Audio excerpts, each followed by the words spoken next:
بسم اللہ الرحمن الرحیم رب اشرح لی صدری ویسر لی امری واحلل عقدۃ من لسانی یفقہوا قولی رب زدنی علما رب یسر ولا تعسر وتمم بالخیر وبک نستعین۔ آج ہم فقہ کی تعریف پڑھیں گے کہ فقہ سے کیا مراد ہے۔ فقہ کا لغوی معنی کسی شے کا جاننا اور اس کی معرفت و فہم اور سمجھ حاصل کرنا۔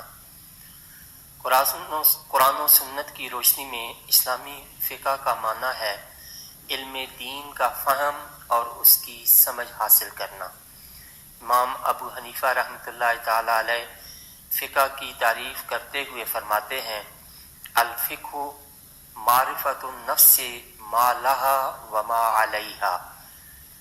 فقہ نفس کے حقوق اور فرائض و واجبات جاننے کا نام ہے، اور عام طور پر تمام فقہائے کرام فقہ کی اصطلاحی تعریف بیان کرتے ہوئے فرماتے ہیں العلم بالاحکام الشرعیۃ العلمیۃ من ادلتها التفصیلیہ۔